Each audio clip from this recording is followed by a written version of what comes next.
Jeremiah 33:3 എന്നെ വിളിച്ചപേക്ഷിക്കുക, ഞാൻ ഉത്തരമരുളും. നിൻ്റെ ബുദ്ധിക്ക് അതീതമായ മഹത്വവും നിഗൂഢവുമായവ ഞാൻ നിനക്ക് കാണിച്ചു തരും. എൻ്റെ പേര് ജിൻസി അനിൽ.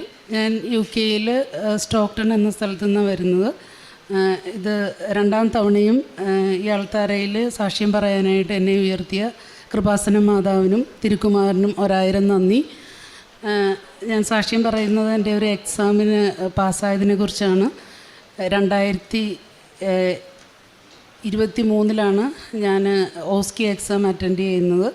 ഇവിടുന്ന് ഓസ്കി എക്സാം അറ്റൻഡ് ചെയ്യാനായിട്ട് ഞാൻ UK-യിൽ അറ്റൻഡ് ചെയ്യുന്ന സമയത്ത് ട്രെയിനിങ് നടക്കുന്ന സമയത്ത് തന്നെ 10 സ്റ്റേഷൻസാണുള്ളത് ഓസ്കിക്ക്. അപ്പോൾ ഒരു സ്റ്റേഷൻ ഫെയിലായാലും അത് ഫെയിലായിട്ടേ കണക്കാക്കുകയുള്ളൂ. അപ്പോൾ ഓസ്കി എക്സാമിന് ട്രെയിനിങ് തുടങ്ങിയ സമയം മുതൽ ഭയങ്കര ടഫായിരുന്നു. ഓരോ സ്റ്റേഷൻസും വല്ലാത്ത ടഫായിട്ട് തോന്നി. ഒന്നും എൻ്റെ ഒരു മെറിറ്റ് കൊണ്ടോ അല്ലെങ്കിൽ ഞാൻ പഠിച്ച കാര്യങ്ങൾ കൊണ്ടോ ഒന്നും എനിക്ക് ചെയ്യാൻ പറ്റുന്നില്ല. അങ്ങനെ എല്ലാ ദിവസവും മാതാവിനോട് ഉടമ്പടി എടുത്ത് പ്രത്യക്ഷീകരണ പ്രാർത്ഥനയും എല്ലാം ചൊല്ലി പ്രാർത്ഥിച്ചുകൊണ്ടിരുന്നു. ട്രെയിനിങ് കംപ്ലീറ്റായി ലാസ്റ്റ് മോക്ക് ടെസ്റ്റിൻ്റെ സമയത്തും ഓസ്കി ഫെയിലാവുക ചെയ്തത്. അതിൽ പാസ്സായില്ല. അപ്പോൾ എനിക്ക് ഭയങ്കര സങ്കടമായിരുന്നു. കാരണം എൻ്റെ മെറിറ്റ് കൊണ്ടൊന്നും നടക്കില്ലെന്നറിയാം. മാതാവിലാണ് ഞാൻ ഫുള്ള് പ്രതീക്ഷ വച്ചിരിക്കുന്നത്. മാതാവിനോടും തിരുക്കുമാരനോടും ഞാൻ പ്രാർത്ഥിച്ചു. എൻ്റെ ഓസ്കിയുടെ ഡേറ്റിൻ്റെ സമയത്ത് മാതാവ് തന്നെ എൻ്റെ എക്സാമിനറായിട്ട് വന്ന്, അല്ലാതെ ഞാൻ പാസ്സാവില്ല, വേറെ ആര് വന്നാലും പാസ്സാവാനായിട്ട് ഒരു ചാൻസും ഇല്ല. അപ്പോൾ മാതാവ് തന്നെ വരണം എന്ന് പ്രാർത്ഥിച്ചു. അപ്പോൾ ഈ ഓസ്കി എക്സാമിന് കയറുന്നതിന് മുന്നേ ഒത്തിരി ചെക്കിങ്ങൊക്കെ ഉണ്ട് അവിടെ. ഇങ്ങനെ സ്ട്രിക്റ്റായിട്ട് ചെക്കിങ്ങാണ്. അപ്പോൾ മാതാവിൻ്റെ ഉടമ്പടി തൈലം എടുത്ത് ഞാൻ കുരിശ് വരച്ച് വിശ്വാസ പ്രമാണം ചൊല്ലി കയറുന്നതിന് തൊട്ട് മുന്നേ പ്രാർത്ഥിച്ചു. മാതാവിൻ്റെ ഉപ്പ് ഞാൻ കയ്യിൽ വെച്ചിട്ടാണ് പോയത്. കയറ്റാൻ പറ്റില്ല, എന്നാലും ഞാൻ കയറുന്നതിന് തൊട്ട് മുന്നേ ആരും ചവിട്ടാത്ത ഒരു സ്ഥലം നോക്കി വിശ്വാസ പ്രമാണം ചൊല്ലി അവിടെ ഉപ്പിട്ട് പ്രാർത്ഥിച്ചു. ഒരു 2 തരി അല്ലെങ്കിൽ 3 തരി എൻ്റെ കയ്യിൽ പറ്റി പിടിച്ചിട്ടിപ്പുണ്ടായിരുന്നു. അതുകൊണ്ടാണ് ഞാൻ ഓസ്കി സെൻറ്ററിൻ്റെ അകത്ത് കയറുന്നത്. അകത്ത് കയറി. അപ്പം ഈ 2-3 തരിയേ ഉള്ളൂ. അത് ഞാൻ ആ ഒരു സൈഡ് നോക്കി, ആരും ചവിട്ടാത്ത ഒരു സ്ഥലം നോക്കി ഞാൻ അവിടെ ഇട്ടു. വിശ്വാസ പ്രമാണം ചൊല്ലി പ്രാർത്ഥിച്ചു. എൻ്റെ എക്സാമിനറായിട്ട് വന്ന ഒരു ലേഡിയാണ്. അപ്പം പകുതി സമാധാനമായി. കാര്യം മാതാവ് വരണമെന്ന് പ്രാർത്ഥിച്ചതാണല്ലോ. അപ്പോൾ എക്സാം സ്റ്റാർട്ട് ചെയ്തു. ഓരോ സ്റ്റേഷൻസും ട്രെയിനിങ്ങിനേക്കാളും ഭയങ്കര ടഫായിട്ട് പോയി. ഞാൻ ഓർത്തു ഏതെങ്കിലും 10 സ്റ്റേഷനിൽ പല സ്റ്റേഷനുകളും ഫെയിലായി പോവും എന്ന് തന്നെ കരുതിയാണ് അറ്റൻഡ് ചെയ്തത്. ഓരോ സ്റ്റേഷൻ കഴിയുമ്പോഴും ടെൻഷൻ കൂടി വന്നു. ഫസ്റ്റ് സ്റ്റേഷൻ കഴിഞ്ഞ് കഴിയുമ്പോൾ നമ്മളെ പുറത്തേക്ക് ഇറക്കി വിടും. നമുക്ക് കുറച്ച് നേരം അവിടെ ഇരിക്കാം.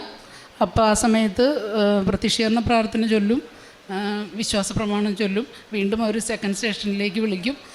അപ്പോഴും ഓരോ സ്റ്റേഷനും ഭയങ്കര ടഫായിട്ടായി പോയിക്കൊണ്ടിരിക്കുന്നത്. എക്സാം എല്ലാം കഴിഞ്ഞു. തിരിച്ച് പ്രതീക്ഷയൊന്നുമില്ല, കാരണം ഭയങ്കര ടഫാണല്ലോ. വീട്ടിൽ പോയി 2 ദിവസം കഴിഞ്ഞ് റിസൾട്ട് വന്നു. ഒരു സ്റ്റേഷൻ പോലും പോയിട്ടില്ല. 10 സ്റ്റേഷൻസും ഫസ്റ്റ് ചാൻസിൽ തന്നെ പാസ്സായി. അത്രയും ഒരു ടഫെന്ന് പറഞ്ഞാൽ ഭയങ്കര ടഫായിട്ടാണ് എൻ്റെ എക്സാം കടന്നു പോയത്.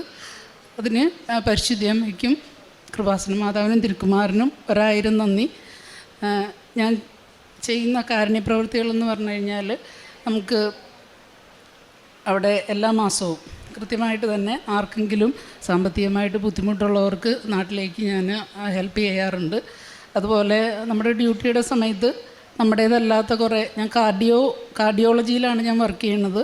അപ്പോൾ ഒത്തിരി ഡ്രസ്സിങ്സൊക്കെ വരും. ഹാർട്ട് ഫെയിലറായി കഴിയുമ്പം നമ്മുടെ കാലിന് കീഴ്പോട്ട് ഒത്തിരി വൂൺസൊക്കെ ഉണ്ടായിക്കഴിഞ്ഞാൽ അത് ഹീൽ ചെയ്യാൻ ബുദ്ധിമുട്ടാണ്.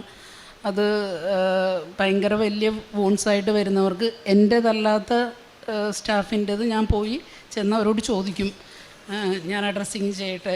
അങ്ങനെ ഞാൻ ആ ഡ്രസ്സിങ് ചെയ്തു കൊടുക്കും. അതുപോലെ ഞങ്ങളുടെ ഡ്യൂട്ടിയിലെ സ്റ്റാഫിനോടും നമ്മുടെ മലയാളികളല്ലാത്തവരോടും ഞാൻ കൃപാസന മാതാവിനെ കുറിച്ച് പറയാറുണ്ട്. അതുപോലെ പ്രേക്ഷിത പ്രവർത്തനം ചെയ്യുന്നത്. ഇവിടുന്ന് ഞാൻ ഒക്ടോബറിലാണ് വന്നത്. ആ സമയത്ത് ഞാൻ ഇംഗ്ലീഷ് പത്രം വാങ്ങിച്ചുകൊണ്ട് പോയി. ഓരോ പത്രത്തിലും ഉടമ്പടി തൈലം കുരിശു വരച്ച് വിശ്വാസ പ്രമാണം ചൊല്ലി. കാര്യം അവിടെ പല വീടുകളിലും അങ്ങനെ വിശ്വാസം ഇല്ലാത്തവരാണ് കൂടുതലും. അപ്പോൾ ഇംഗ്ലീഷുകാർക്ക് തന്നെയാണ് പത്രം കൊടുത്തത്.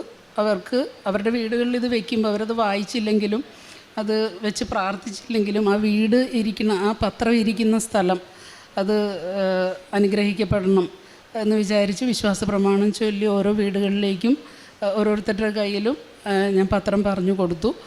അതുപോലെ അച്ഛൻ എൻ്റെ ഡെയിലി ബ്രെഡ് എല്ലാ ദിവസവും കാണും, അത് ഷെയർ ചെയ്യാറുണ്ട്. ആ സമയത്ത് അച്ഛൻ പറയുന്നത് പോലെ എനിക്ക് ആവശ്യമായ ഡോക്യുമെൻറ്റ്സ് വെച്ചിട്ടായാലും, അതുപോലെ ഡോക്യുമെൻ്റ് കയ്യിലില്ലെങ്കിൽ അച്ഛൻ പറയാറുണ്ട് നമ്മളത് ഓർത്ത് പ്രാർത്ഥിക്കാൻ, അത് വെച്ച് പ്രാർത്ഥിക്കും. അതുപോലെ ആരാധനകൾ അത് കണ്ട് ഷെയർ ചെയ്യാറുണ്ട്.